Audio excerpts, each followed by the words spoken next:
So yesterday I released a new video where I gave a boss fight to every series in Smash Ultimate, and I mentioned in that video that that was one of the first video topics I ever did on this channel. So great opportunity, I thought, to go back and for the first time ever, watch one of my old videos on the channel, see how much I've changed over the years. I don't necessarily expect to like what I'm about to see, but it should be fun, interesting, maybe laugh at myself a little bit. Let's just get right into it. Have not changed the music I like to use. Smash kinda has a couple of them. They're kinda interesting, maybe a little bit samey all over the place. I think most of us can agree that despite some great attempts, Smash could definitely improve in the area of right away. What a phenomenal way to highlight someone's lack of context, or more specifically lack of discernment, because it is a relatively common sentiment to be like, I feel like Smash could have more bosses, or there could be more variety between the bosses, but the context that is missing here, and a lot of times when you're kind of talking up your butt about something you don't really know about, is that there's a reason things are that way. Of course, it's not that the Smash team lacked ideas for boss fights or they just couldn't think of more to do. If they did want to give us 30 boss fights, they could. But then if they do that, what are they going to sacrifice in return? 2 less characters on the roster, 5 stages, a side mode? I won't say it's incorrect to frame Smash's boss situation as a flaw. If it's things that people would like to see in the game, then it's worth discussing. But I think it is far more fair and accurate and productive for the sake of conversation to frame it as a game design choice they made. A little bit of context that I didn't have when I was 20. For this video, I will be omitting any franchise that already has a boss present in Ultimate, as well as omitting some franchises that I just do not care to think up a boss for right now. That gives us 21 franchises to rapid fire through and assign a boss. So, fun fact. Originally, that last video I did where I do new bosses, I was going to assign a boss to a series and then go back and see what I said in my old video and kind of compare and contrast old me to new me.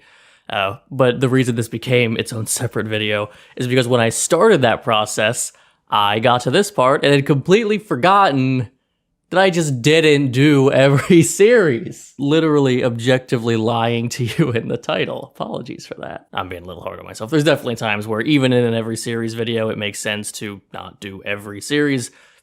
Anyone that does a video like this and decides to skip Ice Climbers, you will not get hate from me. But this is so emblematic of what my channel was at the time. When I first made this channel, I was going to a pretty stereotypical party-ish college. I started a YouTube channel because I didn't have any friends around that wanted to talk about Smash Brothers with me in the way that I wanted to. And you could totally see in these early videos and this, with me just skipping franchises I don't care about, that mentality of, I am not making a YouTube show. I'm not thinking about this like a YouTube show right now. I'm just thinking about it as me talking to my friends about the thing I like. I don't care about WarioWare at this time. I actually like WarioWare a lot now. I don't want to come up with a boss for something I don't care about. And that's where my headspace was at the time, and that's fine, but now I'm a little more aware of the fact that people are watching, and there's things they'd like to see, and there's expectations, and that's okay.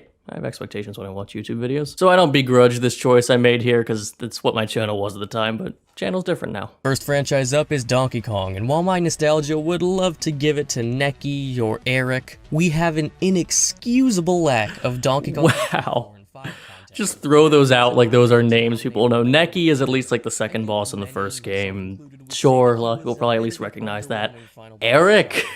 No one knows who Eric is. And I assume I'm about to start talking about Lord Frederick based on the penguins here, which is it's a good character with a lot of unique things to offer. But something I run up against with him that maybe I didn't 7 years ago when this was getting made is that character has definitely not really had staying power in the general Nintendo culture. Even if his game, Tropical Freeze, absolutely has widely beloved Nintendo game, that character, I don't know if that character has a prominent enough presence to warrant a full dev cycle being turned into a boss. Back then, I would have said, oh, it's to represent the modern country games. They don't get a lot of representation, and that's true. You gotta be careful with what you label as like for representation's sake and what resources are we allocating for the sake of representation. It's a bit of a bigger topic than this video is going to go into. For Metroid, I feel like the next obvious boss to go with is Kraid, towering over any of the franchise bosses. Yeah, who else are you going to pick? It's so easy. So obvious. What a great boss. If it bugs you that he's already a stage hazard, then my next choice would be Crocomire, trying to force you into a pool of lava. Yes, I do have a bit of a Super Metroid bias. I love that game. Next up is Pokémon. I'm a little surprised I didn't go with Crocomire, to be honest. I really do like that boss. And I nominate Rayquaza, because Brawl. I just really liked his fight in Brawl. I thought the sound design was incredible. I'd just love to have that back. It's still my favorite boss fight in Brawl. I think Rayquaza is phenomenal in that game. Shield dogs fighting and playing off each other would be cool too. One boss focusing purely on offense, the other on defense. It's a dynamic we haven't really seen before, and the only other tag team boss fight I can think of is Master Hand and Crazy Hand, which kinda can feel like just fighting two Master Hands. So interesting. I basically did what I did in my new video, but I went into a little more detail in my new video. I was like, I don't play a lot of the newer Pokemon games, so I don't want to speak out of turn, but probably a box art legendary. And here, I still haven't played Sword and Shield, obviously, and I still go for the box art legendary, and I actually try to come up with a gameplay gimmick for them. Well done, past me. The problem is, no research went into that. I have no idea if it makes sense for those two characters to behave in that way, but good job for the effort. You know, a lot of times I was more ignorant to how things worked back then. I can talk out of my butt sometimes, I'm sure, but maybe sometimes talking out of my butt goes okay. I nominate Porky, because Brawl. I just really liked the boss fights in Brawl that were actually... Yeah, another great example of, I am not here to entertain an audience with clever and unique ideas. I am here to just say thoughts about the thing I like, because they're in here and I have to let them out. So, yeah, it is true. I love the Porky and Rayquaza boss fights in Brawl. I would love them back. Let's not anchor our whole video segment around them, because it's not that interesting. I'm probably going to talk about Gygas after this, which also not really sure how far you can take that idea. Let's see what I say. Based on characters from games. I'm nostalgic, man. I want him back. Gygas could be cool too if you could pull him off. I don't have a super clean idea of how to pull off such a visually unknown enemy and attacks that you can't even begin to comprehend. But he's one of my favorite villains in all of gaming. If you could pull off a boss fight with him and make it feel authentic, you might have my favorite one in the game right there. Yeah, so not a whole lot of value coming out of the Earthbound segment. Either bring back an old boss, or here's a character that I like, but I don't know how to do him. You know, I'm not really sure exactly where blame falls for this specific topic, but two things are true. One, Smash conversation on the internet was way smaller pre-Ultimate and pre-Switch era. And two, I didn't watch a lot or really much of any Smash content past the age of 18, I don't know. So now, sitting here, having done YouTube stuff for a little bit, I know enough to at least understand that saying something like Porky and Gygas for Earthbound is basic enough that you're probably going to need to inject a little more meat on the bone in order to make people feel like you have an interesting, unique idea.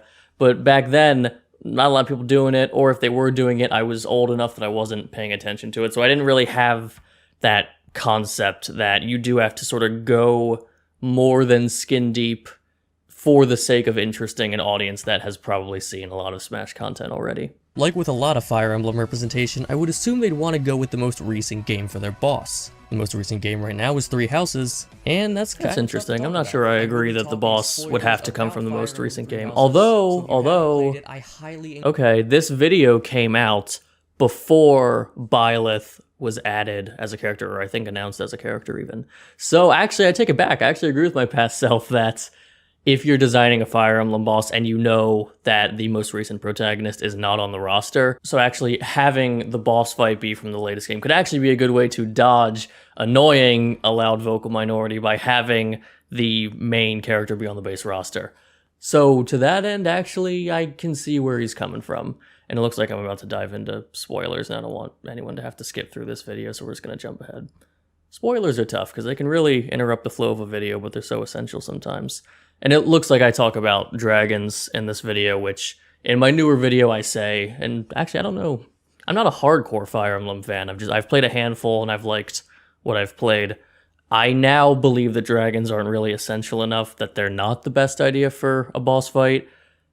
Actually, a hardcore fan might disagree with me on that. I'll have to see what the Fire Emblem fans are saying in the comments. For Metal Gear Solid, I would love to get an adaptation of the Psycho Mantis boss fight, and actually doing cool stuff to mess with the player, not just— Wow, very similar sentiments to what I had, where you can do Psycho Mantis if you have a good idea for Sync it. the controller, go back to the home menu, pause the game, switch which player is controlling which character. This might be too hard for Smash to load in a boss fight, but if you could change the character— It wouldn't be too hard to load, it's different considerations you need to make. If this would be too complicated to program, then I would nominate Metal Gear Rex. I think keeping it to MGS1 is kind of the theme they're going with. Rex is a more traditional Smash boss. Wow, so my Metal Gear thoughts did not shift at all over the years. Very interesting.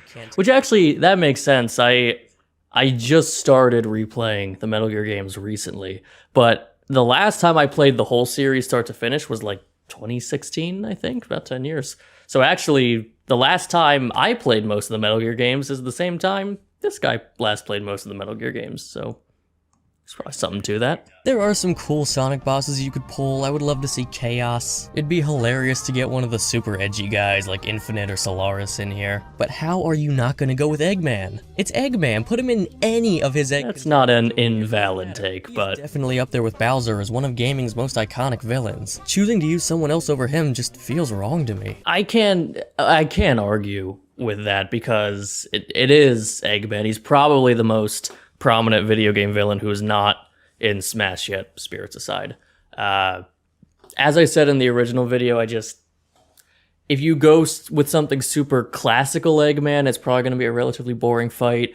And if you try and do something weird and inventive, is it going to feel like classic Eggman, or is it just going to feel like a take? I think Eggman has a destiny on the roster itself in some form, and I would rather use the boss fight on someone else, but I could change my mind on that. It's hard to argue against Eggman. I feel like a Smash boss has to be someone that you do not feel bad about taking down. And there's really no one in Animal Crossing that I'm cool with smacking over and over until they fall over dead. You know what's interesting is I feel like I'm projecting my voice okay. I'm not like being like overly shy or timid in front of the mic, but I haven't figured out how to both project my voice in that like content-y way and also inject like emotion into it. My voice is kind of that same like ever so slightly jovial content tone. So I guess early on I was pretty naturally good at talking into the mic, but I was not good at emoting into the mic is probably the skill that I've developed since then. I'd like to go with Bass with his treble boost adapter. Make it fight like a classic Mega Man boss. Trapped in a square room,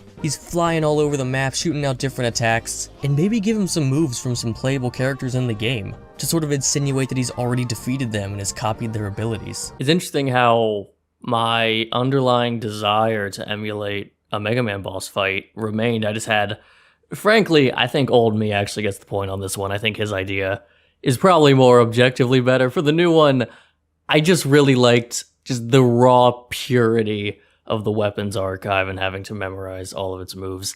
But there's no doubt in my mind, if you take a poll of Smash fans, who would you rather see as a boss fight? Bass is going to take it. And it's got to be King Hippo. There's no way. Mr. Sandman, but I ended up going with King Hippo. Don't act like that's a weird choice. Don't act like that's a weird choice.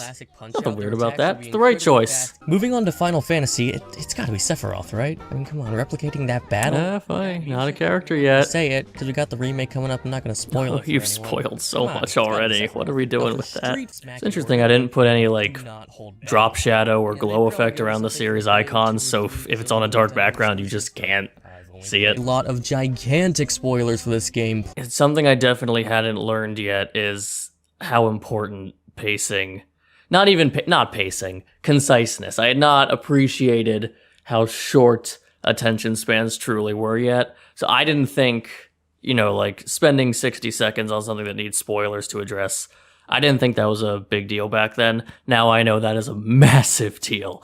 That is going to cause so much drop off in the video. But it's hard to do Persona without that. And it looks like I end by talking about the Reaper, which is a really solid choice as well. If I didn't go with my idea for my original, or if I didn't go with my idea for my new video, which I do prefer right now, even though it's a little bonkers, the Reaper is probably who I would go with. We move on to Dragon Quest XI. I don't know, a dragon or something? I'm like half an hour into 11. I'll get back to you on this one. It's like a giant slime in there. Maybe finish the game before you make the video. Although back then I really wanted to get like a video out every few days when I first started this channel. I have no idea how I did that back then. Well, yes, I do. College dropout. It's actually very obvious how I was able to pump out videos so fast back then. But there's a lot of stuff in Smash. No one is an expert on all of the series. If you claim that, you're lying. I have really tried my best these past 7 years to beef up my knowledge of, at the very least, the characters on the roster. So I'm still not a Dragon Quest expert, but I have played more than 30 minutes of one game. And that said, yeah, there's not a phenomenal Dragon Quest option, which is why I just went for the icon status of the slime. It's amazing how much the dragons don't really matter at the end of the day. I think you have to go with Gruntilda just because people were pretty upset that her music wasn't there to begin with. This could rectify that, right? People upset that her music wasn't there. I don't remember that, actually. I believe it, though. It's amazing how much people still talk about that character for any sort of Smash context. Throw him off the building. Simple enough way to end off the video. Except, hey, quick little... Oh, Fatal Fury was the last series we had back then. Alright. Smash has had over the years. It isn't an Ultimate yet. Taboo is easily my favorite. Yeah, I had to shout out Taboo. I still really like him. Yeah, Taboo had an energy and a gravitas behind him that I think is relatively unmatched in this category. Really, Brawl as a whole just carries that weightier energy behind it, which makes me really appreciate the aesthetic it goes for. But, you know, at the end of the day, It's a little difficult to gauge what I originally wanted to gauge, actually. Am I better at coming up with unique, compelling Smash bosses than I was in 2019? It's hard to gauge because a lot of this video was either the blatantly correct answer or some sort of cop-out. I actually think what I'm taking away from this is how much better I've gotten at video making, hopefully using my voice in a better way, and understanding the wants of the people actually watching my videos.